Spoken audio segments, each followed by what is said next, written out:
अब हम डिस्कस करेंगे applications of IoT. Application of IoT बहुत सारे हो सकते हैं। मिसाल के तौर पे आप ये स्लाइड में देखें, पूरा प्लेनेट को स्मार्ट कर सकते हैं, मगर प्लेनेट को स्मार्ट करने से पहले आपको स्मार्ट सिटीज़ बनानी पड़ेंगी, स्मार्ट एनर्जी बनानी पड़ेगी, स्मार्ट ट्रांसपोर्टेशन है, स्मार्ट लिविंग है, स्मार्ट हेल्थ है, स्मार्ट इंडस्ट्री है, स्मार्ट बिल्डिंग्स हैं, स्मार्ट, इन सब को मिला के स्मार्ट प्लेनेट है। आइडिया वो है कि सब कनेक्टेड हों इंटरनेट पे, उसमें माइक्रो प्रोसेसर्स और माइक्रो कंट्रोलर्स लगे हुए हों जिससे आप लॉजिक एग्जीक्यूट कर सकें, और ये सब जो है ना यूज़र से भी कनेक्टेड हो। तो हम ना एक ज़बरदस्त किस्म की पूरी दुनिया चेंज करके रख देंगे। मैं आपसे कर रहा हूँ कि मैं ज़रा सा आईओटी के बारे में बताऊँ कि इस वक्त ना तकरीबन 9 बिलियन डिवाइसेस हैं पूरी दुनिया में। 9 बिलियन डिवाइसेस इस वक्त हैं और एक्सपेक्टेड है कि अगले 10 साल में ना ये 50 बिलियन से लेके 1 ट्रिलियन डिवाइसेस, इमेजिन करें 1 ट्रिलियन डिवाइसेस। और इसका जो फाइनेंशियल इम्पैक्ट है वो तकरीबन 2.7 ट्रिलियन डॉलर से लेके 6.2 ट्रिलियन डॉलर्स तक। तो बहुत फाइनेंशियली और क्वांटिटी वाइज आईओटी ज़बरदस्त किस्म का इफेक्ट लाएगा। हमें ये देखना पड़ेगा कि हम यहाँ तक पहुँचे कैसे। देखिए, मेन फ्रेम्स का ज़माना था 1960s में, फिर क्या हुआ कि पीसीज का ज़माना आया और फिर मोबाइल का ज़माना है। ये तो सब आपके सामने है। अब 2013 ऑनवर्ड्स जो है ना वो इंटरनेट ऑफ थिंग्स का ज़माना है। तो मेन फ्रेम से आपका पीसी से आपका मोबाइल, और अब हम नया जो दौर शुरू हो रहा है वो इंटरनेट ऑफ थिंग्स का है। तो ये एक मैसिव किस्म का, हम जा कहाँ रहे हैं, किस तरफ जा रहे हैं दुनिया में। सॉफ्टवेयर डिफाइंड ऑटोनोमस मशीनें होंगी जो कि खुद फैसले कर रही होंगी। अच्छा, उसमें एआई का भी बहुत बड़ा हाथ है, क्योंकि जब भी आप फैसले की बात करते हैं तो एआई की भी बात करते हैं। तो हम उस दुनिया की तरफ जा रहे हैं बड़ी तेज़ी से। जब भी आप इंटरनेट ऑफ थिंग्स की बात करते हैं ना तो बिग डेटा की भी साथ बात करनी पड़ेगी। जब 50 बिलियन डिवाइसेस होंगी इस दुनिया में, तो आप इमेजिन करें कि किस अमाउंट का वो डेटा प्रोड्यूस कर रही होंगी। जब ये इतना डेटा प्रोड्यूस करेंगे, मैसिव अमाउंट ऑफ डेटा, ये जो डेटा है हर जगह उसका इफेक्ट होगा। इसका रेवेन्यू ग्रोथ में हेल्प मिलेगी क्योंकि आपके पास इंफॉर्मेशन मिलेगी कस्टमर की कि क्या कर रहे हैं। फिर कॉस्ट सेविंग होगी, और सबसे बड़ी बात यह कि सोसाइटी को नई वैल्यू मिलेगी। अब जो हमारे पास चैलेंज है वो ये है कि हम ये करें किसी तरह कि प्राइवेसी कंसर्न्स को भी एड्रेस करें कि जब इस मैसिव अमाउंट ऑफ डेटा होगा, आपका पर्सनल डेटा, तो आप अपनी मर्जी से किसी को अपने डेटा की एक्सेस दें और किसी को भी आपकी मर्जी के बगैर इस डेटा को एक्सेस करने की इजाज़त ना हो। आईओटी को ना हम लेयर्स में भी इमेजिन कर सकते हैं। देखिए, सबसे पहले आईओटी की जो लेयर है ना वो कनेक्ट एंड कंट्रोल डिवाइसेस है। अच्छा, जो अगली लेयर है ना वो ये है कि कलेक्ट एंड मैनेज डेटा। अच्छा, पहले तो आपने कंट्रोल किया डिवाइस को, कनेक्ट किया डिवाइस को, फिर क्या किया, कलेक्ट किया और मैनेज किया डेटा को, फिर क्या किया, उसको अंडरस्टैंड किया और एनालाइज किया डेटा को, और फिर क्या किया, उस पर एक्ट किया, क्या फैसला किया ना क्या क्या करना है, और पूरी एक्ट किया आपने, और आखिर में उस पर ना बड़े अच्छे किस्म के उस डेटा पे, उस internet of things, connected things पे बड़े अच्छे किस्म के यूज़र एप्लीकेशन बनाए। अब सबसे पहले हमें ये तो हमने देख लिया कि सबसे पहले हमने देख लिया कि इंटरनेट ऑफ थिंग्स का इम्पैक्ट क्या है। अब कंसर्न्स क्या हैं और चैलेंजेस क्या हैं आईओटी के लिए। देखें, सबसे बड़ा जो चैलेंज है ना वो सिक्योरिटी एंड प्राइवेसी है। अगर मेरा जो डेटा है, मैं कब उठ रहा हूँ, मैं कब खाना खा रहा हूँ, मैं क्या खाना खा रहा हूँ, मैं क्या कर रहा हूँ, ये सारी दुनिया को पता होगा तो बड़ी गड़बड़ हो जाएगी। मैं ये चाहता हूँ कि ये डेटा या तो मेरे पास हो या मैं जिसको चाहूँ सिर्फ उसको एक्सेस हो। अब ये बहुत बड़ा चैलेंज है, प्राइवेसी जो है ना और सिक्योरिटी बहुत बड़ा इंटरनेट पे चैलेंज होगा। फिर दूसरा मसला क्या है कि मुख्तलिफ कंपनियाँ हैं, सारी कंपनियाँ इसमें जम मारेंगी, हर आदमी अपने तरीके से ये इंटरनेट ऑफ थिंग्स करेगा, तो पूरी मार्केट जो है ना फ्रेगमेंट हो जाएगी। इसका एक तरीका तो ये है इसको फ्रेगमेंटेशन से बचाने का कि सारे वेब स्टैंडर्ड्स ना हम इस्तेमाल किए जाएं। इस क्लास में हम वेब स्टैंडर्ड्स बहुत इस्तेमाल करेंगे, और जो डेटा एक जगह से दूसरी जगह जा रहा है उसमें MQTT, काफका जैसे स्टैंडर्ड्स जो कि आपके इवेंट्स प्रोपगेट कर रहे होते हैं वो इस्तेमाल करेंगे। तो ये दोनों चीज़ें हमने बड़ा ज़रूरी है कि फ्रेगमेंटेशन से बताया जाए, ताकि मुख्तलिफ़ कंपनियों के सॉफ्टवेयर और मुख्तलिफ़ कंपनियों की डिवाइसेस एक दूसरे से बातचीत कर सकें। फिर एक और मसला है बड़ा, लेगेसी इंफ्रास्ट्रक्चर। जो पुरानी चीज़ें हैं उसमें, जिसमें माइक्रो कंट्रोलर नहीं लगे हुए, जिसमें माइक्रो प्रोसेसर नहीं लगे हुए, जो इंटरनेट से कनेक्टेड नहीं है, उसको इस नई दुनिया में कैसे लाया जाए। पुरानी मशीनें, पुरानी लाइटें एंड सो ऑन। फिर हमें हर जगह ना लैन और वैन की कनेक्टिविटी चाहिए होगी, यानी हर जगह लैन और वैन चाहिए होंगे जो कनेक्ट हुए हुए हैं, और वो मे भी इंटरनेट से भी, ये भी बड़ी ज़रूरी है कि वो इंटरनेट से कनेक्ट हुए हैं। फिर हमें जो चैलेंज आएगा ना, वो ये आएगा कि ज़्यादातर लोग ना उस डेटा को यूटिलाइज़ करना नहीं आता होगा, उनको अंडर यूटिलाइजेशन होगी, उनको पता ही नहीं होगा कि किस तरह इस्तेमाल करें। और हमें आखिर में, जिस पे मैं ख़त्म करता हूँ, हमें नए स्टैंडर्ड्स बनाने पड़ेंगे कि सारी डिवाइसेस एक दूसरे से ऑपरेट कर सकें। लाइट का मोबाइल से ताल्लुक़ हो, लाइट का आपके गेट के दरवाजे से ताल्लुक़ हो, ये सब चीज़ें कैसे एक दूसरे से कनेक्ट होंगी, हमें कोई स्टैंडर्ड बनाने पड़ेंगे। अभी तो नहीं है स्टैंडर्ड, ताकि मुख्तलिफ़ कंपनियों की डिवाइसेस एक दूसरे के साथ मिल के काम कर सकें। देखिए, जो भी चीज़ आइंदा की दुनिया में ना, फ्यूचर ये है कि जो भी चीज़ कनेक्ट हो सकेगी, जिसका कोई फ़ायदा हो, वो कनेक्ट हो जाएगी। पहली वेव में ना कंज्यूमर जो डिवाइसेस हैं ना, वो सारी कनेक्ट होंगी। दूसरी वेव में इंडस्ट्रियल डिवाइसेस हैं, फैक्ट्रियाँ हैं, उसके अंदर जितनी भी मशीनें हैं वो कनेक्ट होंगी, और आखिर में पूरी सोसाइटी कनेक्ट हो जाएगी। तो ये हम 3 वेव में इंटरनेट ऑफ थिंग्स चलेगा। और आखिर में ये बड़ा अच्छा जुमला है, anything that will be benefit for being connected will be connected. मतलब ये है कि जो भी चीज़ का बेनिफिट होगा ना कनेक्ट होने से, वो कनेक्ट हो जाएगी। यहाँ पे एक ना हम रेफ्रिजरेटर का एग्जांपल लेके चलते हैं कि एक नॉर्मल रेफ्रिजरेटर है ना, वो इंटरनेट ऑफ थिंग का ना थिंग कैसे बनेगा। नंबर 1, वो नॉर्मल रेफ्रिजरेटर है, उसमें आपने माइक्रो कंट्रोलर लगाया। अच्छा, जब वो माइक्रो कंप्यूटर लगाया ना, तो वो पहला स्टेज उसने पूरा कर लिया, मगर उसके साथ साथ आपको इंटरनेट कनेक्शन भी चाहिए। तो 2 चीज़ें चाहिए फ्रिज में, उसको स्मार्ट फ्रिज कहने के लिए या इंटरनेट ऑफ थिंग्स का फ्रिज कहने के लिए। नंबर 1, उसमें माइक्रो कंट्रोलर लगा हुआ हो, इंटेलिजेंस हो। नंबर 2, वो इंटरनेट से कनेक्टेड हो। देखिए, कंप्यूटर जो है ना, वो इंटरनेट ऑफ थिंग्स का पार्ट नहीं है। कंप्यूटर सारी डिवाइस ही है, वो सिर्फ, जो कंप्यूटर है वो सिर्फ कंप्यूटिंग करता है। हमें किसी थिंग के अंदर छोटा सा कंप्यूटर लगा हुआ और जो इंटरनेट पे कनेक्ट हुआ हुआ, उसको हम इंटरनेट ऑफ थिंग कहते हैं।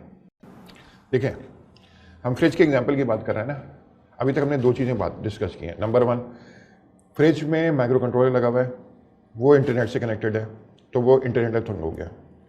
आगे ज़रा गौर से करें, इसका इंटरफेस भी बड़ा सिंपल सा होगा। अच्छा, ये करेगा क्या? नॉर्मल कंप्यूटर वाला ये इंटरफेस नहीं होगा। देखें, कंप्यूटर स्पेशलाइज्ड डिवाइस है, और किसकी? कंप्यूटिंग की, यानी जनरल पर्पस डिवाइस है कंप्यूटिंग की, एक खास वो सिर्फ कंप्यूटिंग करती है। अच्छा, इंटरनेट ऑफ थिंग्स जो है ना, वो स्पेशलाइज्ड डिवाइसेस होती हैं। फ्रिज जो एक स्पेशलाइज्ड डिवाइस है। तो जो फ्रिज है आपका, वो क्या करेगा? मिसाल के तौर पे वो देखेगा कि आपके पास मक्खन नहीं है, तो मक्खन ऑर्डर कर देगा, अगले दिन आपको मक्खन मिल जाएगा, एंड सो ऑन। इस सब के लिए हमने देखा कि ये स्पेशलाइज्ड मशीनें इंटरनेट ऑफ थिंग्स की, general computer internet of things में नहीं आता। हमें ये देखना पड़ेगा कि इंटरनेट ऑफ थिंग्स में और कंप्यूटर्स में क्या फ़र्क है। देखें, कंप्यूटर जो है ना, वो जनरल पर्पस डिवाइसेस हैं, उसमें बहुत सारी कंप्यूटिंग पावर होती है, वो कुछ भी कंप्यूटेशन कर सकते हैं। इंटरनेट ऑफ थिंग्स की डिवाइसेस होती है ना, वो स्पेशल पर्पस डिवाइस होती हैं, वो कंप्यूटिंग तो करती हैं, मगर फ्रिज की तरह चीज़ को ठंडा भी रखती हैं, टीवी की तरह कुछ दिखाती भी हैं, एंड सो ऑन। तो इंटरनेट ऑफ डिवाइसेस का कोई और पर्पस भी होता है कंप्यूटिंग करने के अलावा, और वो इंटरनेट ऑफ थिंग्स जो है ना, स्पेशल पर्पस डिवाइसेस होती हैं, वो एक चीज़ तो बहुत अच्छी करती हैं, मगर वो बाकी चीज़ें अच्छी नहीं करती।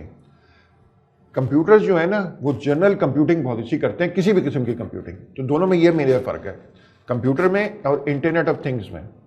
यहाँ पे ना हम डिस्कस करेंगे कि कौन से टेक्नोलॉजी ट्रेंड्स हैं जिनकी वजह से IoT पॉसिबल हुई है। सबसे पहले जो टेक्नोलॉजी ट्रेंड है ना, वो कॉस्ट ऑफ हार्डवेयर जो है ना, वो रिड्यूस हो गया बहुत। तो उससे क्या हुआ है कि हम हर चीज़ में, हार्डवेयर से मतलब micro controllers and so on, sensors, actuators वगैरह, हम हर चीज़ में ये चीज़ें लगा सकते हैं। मिसाल के तौर पे अपने पलंग पे भी लगा सकते हैं, अपनी फ्रिज पे भी लगा सकते हैं। तो सबसे पहली बात ये है कि कॉस्ट रिड्यूस हुई है, जिसकी वजह से ये इकोनॉमिकली फीजिबल हुआ है कि हम इसको इस्तेमाल करें। फिर दूसरा ये है कि ये छोटा साइज़ हो गया इनका, तो बहुत छोटी सी आपको जगह चाहिए इसको इस्तेमाल करने, और छोटी चीज़ों में बड़ी अच्छी तरह लग सकता है। फिर तीसरा है कंप्यूटेशनल एबिलिटी छोटी वाली माइक्रो कंट्रोलर्स में भी बहुत बढ़ गई है। फिर क्या है, हर जगह इंटरनेट अवेलेबल है और वायरलेस एक्सेस अवेलेबल है, वाईफाई है, 4G है, 5G है एंड सो ऑन। फिर क्या है, डेटा ट्रांसमिशन कॉस्ट बड़ी कम हो गई है। पहले इंटरनेट बड़ा एक्सपेंसिव होता था, वो कम हो गया। फिर क्लाउड कंप्यूटिंग आ गई है, और आखिर में open source software. Open source software जिसे हम पढ़ेंगे, इसमें rust, web assembly and so on, उन सब की वजह से ना हम बहुत लो कॉस्ट में प्रोडक्ट्स बना सकते हैं। हम ना डिस्कस करते हैं कि एम्बेडेड सिस्टम क्या होता है और इंटरनेट ऑफ थिंग्स में और एम्बेडेड सिस्टम में क्या फ़र्क है। देखें, पहले बहुत सारे एम्बेडेड सिस्टम थे। आपकी गाड़ी की जो ब्रेक भी है ना, एंटी लॉक ब्रेक, वो एम्बेडेड सिस्टम है, मगर वो इंटरनेट से कनेक्टेड नहीं है। तो एम्बेडेड सिस्टम का नाम इस तरह है कि जो सारी कम्प्लेक्सिटी होती है ना, वो एम्बेड होती है डिवाइस के अंदर। आप गाड़ी में, आपकी ब्रेक है, वो फ्रिज के अंदर माइक्रो कंट्रोलर लगा हुआ है, वो आपको नज़र नहीं आ रहा। तो सारी जो कम्प्लेक्सिटी वो एम्बेड हुई हुई है डिवाइस के अंदर। तो इंटरनेट ऑफ थिंग्स जो है ना, वो सारे इंटरनेट ऑफ थिंग्स जो है एम्बेडेड सिस्टम है, मगर सारे embedded system internet of things नहीं है। क्योंकि जहाँ भी इंटरनेट ऑफ थिंग्स के लिए आपको दो चीज़ें चाहिए, एक इंटेलिजेंट होना चाहिए, उसमें माइक्रो कंट्रोलर एम्बेडेड होना चाहिए, और दूसरी चीज़ उसको इंटरनेट से कनेक्ट होना चाहिए। मगर एम्बेडेड सिस्टम में ये नहीं होता। एम्बेडेड सिस्टम में आपके इंटरनेट ऑफ थिंग्स ना भी हो तो हम उसको एम्बेडेड कहते हैं। तो बहुत सारी चीज़ें जो पहले एम्बेडेड थी ना, अब इंटरनेट ऑफ थिंग्स बनती जा रही हैं slowly and gradually. Embedded system में एक और बड़ी बात है, ये बहुत ही कॉस्ट कॉन्शियस मार्केट है। यहाँ पे ना हम इसकी प्राइस सिर्फ उतनी कंप्यूटिंग पावर देते हैं जितनी रिक्वायर्ड है उस काम के लिए। देखें, कंप्यूटर में ना आप जितना भी पावरफुल कंप्यूटर है वो आपको कम पड़ता है। एम्बेडेड सिस्टम में क्योंकि कॉस्ट कॉन्शियस हैं, तो हम सिर्फ उतनी पावर देते हैं कंप्यूटेशन की जितनी रिक्वायर्ड हो, और पावर भी उतनी वो खींचती है क्योंकि बहुत कम पावर होती है एम्बेडेड सिस्टम्स में और इंटरनेट ऑफ थिंग्स के सिस्टम्स में। तो हम सिर्फ उतना बैटरी इस्तेमाल करें जितनी ज़रूरत हो। तो हमने क्या देखा, एम्बेडेड सिस्टम्स में अल्लाह भला करे जो आपकी डिवाइसेस हैं, वो सिर्फ उसमें उतनी पावर होती है कंप्यूटिंग की जितनी रिक्वायर्ड होती है। हम चाहते हैं कि ना सिर्फ वो परफॉर्म वेल करे, बहुत ही कम कीमत हो, और जितनी बस रिक्वायरमेंट है उतना परफॉर्म करे, उससे बिल्कुल ज़्यादा नहीं। कंप्यूटर्स में ऐसा बिल्कुल नहीं होता। कंप्यूटर्स में हम हमेशा 90% जो पावर है ना, वो उसकी कंप्यूटेशन की वो इस्तेमाल ही नहीं होती। Embedded system, ideal embedded system वो हो जो बिल्कुल जितनी ज़रूरत है उतनी वो बैटरी खाए, जितनी ज़रूरत है उतनी उसमें सिर्फ कंप्यूटिंग पावर हो, सिर्फ काम चल जाए, अच्छी तरह चल जाए, कम कीमत पे चल जाए। देखिए, जब आप एम्बेडेड सिस्टम को डिज़ाइन कर रहे हैं ना, नॉर्मल जनरल पर्पस कंप्यूटर और एम्बेडेड सिस्टम को डिज़ाइन करने में बड़ा फ़र्क है। एम्बेडेड सिस्टम नॉर्मली सिर्फ एक काम के लिए आपने डिज़ाइन कर रहे हैं। फ्रिज है, चीज़ों को ठंडा रखने के लिए आप उसको डिज़ाइन कर रहे हैं। चीज़ों से रिलेटेड जो फ्रिज में चीज़ें हैं, आपको बता दें कि दूध आपका कब कम हो गया एंड सो ऑन, तो वो एक पर्पस के लिए एम्बेडेड सिस्टम। जो कंप्यूटर है वो जनरल पर्पस डिवाइस है, उसमें आप 100,000 चीज़ें कर सकते हैं, तो वो हमेशा ओवर पावर्ड होता है। मगर एम्बेडेड सिस्टम क्योंकि एप्लीकेशन स्पेसिफिक है, एक स्पेशल उसका काम है सिर्फ एक काम करना, वो अच्छी तरह करना, कम कीमत पे करना। तो एम्बेडेड सिस्टम में और जनरल कंप्यूटर डिज़ाइन में बड़ा फ़र्क है। इसके लिए दूसरा मसला ये है कि एम्बेडेड सिस्टम में आपको हार्डवेयर भी आना चाहिए और सॉफ्टवेयर भी आना चाहिए। तो ये दोनों चीज़ें चाहिए आपको एम्बेडेड सिस्टम्स में। कंप्यूटर में तो जाहिर नॉर्मली आपको सिर्फ सॉफ्टवेयर आना चाहिए। तो एम्बेडेड सिस्टम की जो प्रोग्रामिंग है और एम्बेडेड सिस्टम के जो डिज़ाइन है, वो कंपैरेटिवली नॉर्मल सिस्टम के डिज़ाइन से, कंप्यूटर सिस्टम के डिज़ाइन से ज़्यादा मुश्किल होता है। आप जब एम्बेडेड सिस्टम के स्ट्रक्चर की बात कर रहे हैं ना, तो एम्बेडेड सिस्टम जो है ना, में सेंसर्स लगे हुए होते हैं बहुत सारे। सेंसर्स बाहर से डेटा ले रहे होते हैं। जब उनके पास डेटा आता है तो वो माइक्रो कंट्रोलर्स को पास ऑन कर देते हैं। माइक्रो कंट्रोलर्स डेटा एक्चुएटर्स को भेजता है कोई एक्शन लेने के लिए। तो मैं रिपीट करता हूँ, एम्बेडेड सिस्टम में दुनिया से डेटा आ रहा था सेंसर के पास, सेंसर से डेटा जा रहा होता है माइक्रो कंट्रोलर के पास, माइक्रो कंट्रोलर से डेटा जा रहा होता है फैसले कुछ करता है माइक्रो कंट्रोलर, कोई लॉजिक लगाता है और फिर वो एक्चुएटर्स को बताता है कि ये करो, वो भी डेटा जा रहा होता है। तो sensors to microcontroller to actuator, इस तरह का फ्लो होता है एम्बेडेड सिस्टम में डेटा का। यहाँ पे हमें ना ये एक ज़रा सा थोड़ा सा डिस्कशन कर लेते हैं कि माइक्रो कंट्रोलर्स क्या होते हैं, माइक्रो कंट्रोलर और माइक्रो प्रोसेसर में क्या फ़र्क होता है। देखें, माइक्रो प्रोसेसर जो होते हैं ना इस वक्त गीगाहर्ट्ज़ पे चल रहे हैं, बहुत ज़्यादा फास्ट होते हैं, क्वाड कोर होते हैं, पेंटा कोर होते हैं, बहुत पावरफुल डिवाइसेस हैं जो माइक्रो प्रोसेसर है। माइक्रो कंट्रोलर छोटे से होते हैं, उसमें वो बिजली भी कम खाता है, उसमें कंप्यूटिंग पावर भी कम होती है। आमतौर पे हो सकता है सिर्फ 16 मेगाहर्ट्ज़ का हो, 16 से 500 मेगाहर्ट्ज़ पे चल रहा होता है। और जो माइक्रो कंट्रोलर होते हैं वो कॉस्ट भी उनकी बड़ी कम होती है, ताकि ये सब चीज़ें उनको क्या बनाती हैं, आइडियल बनाती हैं कि वो एम्बेड हो सकें मुख्तलिफ डिवाइसेस में। अच्छा, अभी तक हमने सेंसर्स का जिक्र किया, तो ये सेंसर्स क्या चीज़ होते हैं। सेंसर जो होते हैं वो ना इन्वायरमेंट से डेटा लेते हैं। आपका कैमरा एक सेंसर है, मैं इस कैमरे में बोल रहा हूँ, ये भी एक सेंसर है। आपका टेम्परेचर का सेंसर हो सकता है, आपका कैमरा एक सेंसर हो सकता है, एंड सो ऑन। बहुत किस्म के सेंसर होते हैं, ह्यूमिडिटी का सेंसर हो सकता है, एंड सो ऑन। तो सेंसर्स कुछ भी नहीं करता, अपने एनवायरनमेंट से आपको डेटा लेता है और माइक्रो कंट्रोलर को पास ऑन कर देता है। अच्छा, अभी तक हमने देखा कि सेंसर्स जो है ना वो एनवायरनमेंट से डेटा लेता है। अच्छा, एक्चुएटर इसके बरखिलाफ, ये ऐसे इवेंट्स होते हैं, ऐसे इवेंट्स वो फायर करता है जो इन्वायरमेंट को चेंज करते हैं। एक्चुएटर्स क्या करते हैं, इन्वायरमेंट को चेंज करते हैं। तो मिसाल के तौर पे आपका लाइट ऑफ ऑन करने वाला मामला, ये एक्चुएटर है। आपकी मोटर एक्चुएटर है। इवन आपका जो डिस्प्ले है वॉच का, वो एक्चुएटर है। तो ये सब चीज़ें एक्चुएटर्स हैं। तो मैं फिर रिपीट करता हूँ, वो जो पूरा डायग्राम था ना पिछले, उसको आपको मैं रिवाइज कराता हूँ। सेंसर्स क्या करते हैं, डेटा कलेक्ट करते हैं एनवायरनमेंट से, वो किसको पास ऑन कर देते हैं, माइक्रो कंट्रोलर्स को। माइक्रो कंट्रोलर छोटी सी डिवाइसेस हैं, सस्ती डिवाइसेस हैं जिनकी कंप्यूटेशन पावर लिमिटेड है। वो किसको, वो डेटा देती हैं फैसला करके एक्चुएटर्स को कि एनवायरनमेंट में ये चीज़ चेंज कर दो, लाइट खोल दो, लाइट बंद कर दो, एंड सो ऑन। अब ना यहाँ पे हम ये बात देखेंगे। देखिए, माइक्रो कंट्रोलर्स जो है ना वो डिजिटल डिवाइसेस हैं। डिजिटल का मतलब आप ये समझें इंटीजर, वो 1 0 इस तरह से डील करता है। अच्छा, सेंसर्स बहुत सारे ऐसे हैं जो एनालॉग हैं, आप ये समझिए रियल नंबर्स। उनमें ये भी हो सकता है कि कोई सेंसर आ रहा है कि ह्यूमिडिटी इस वक्त 1.345 है, तो ये हमें क्या करना पड़ेगा, उसको डिजिटल में कन्वर्ट करना पड़ेगा। तो सेंसर से आमतौर पे ज़रूरी नहीं है, बहुत सारे आप डिजिटल सेंसर्स भी आ गए हैं जो पहले कन्वर्ट करके आपको देते हैं, मगर ये हो सकता है कि सेंसर से आपके पास एनालॉग में डेटा आ रहा हो, इसको आप कन्वर्ट करते हैं डिजिटल में। जब माइक्रो प्रोसेसर को तो क्यों डिजिटल में डील करता है, जब आपने उसको डिजिटल में डील कर लिया तो फिर उस पर फैसले किए, फिर उनको दोबारा एनालॉग में कन्वर्ट करके एक्चुएटर्स के पास डेटा भेजा। तो पहले हम एनालॉग में डेटा लेते हैं, उसको डिजिटल में कन्वर्ट करते हैं, माइक्रो कंट्रोलर को डिजिटल देते हैं क्योंकि माइक्रो कंट्रोलर डिजिटल डिवाइस है, और फिर डिजिटल में फैसला करके वो फिर वापस एनालॉग में कन्वर्ट करके एक्चुएटर्स को भेज देता है।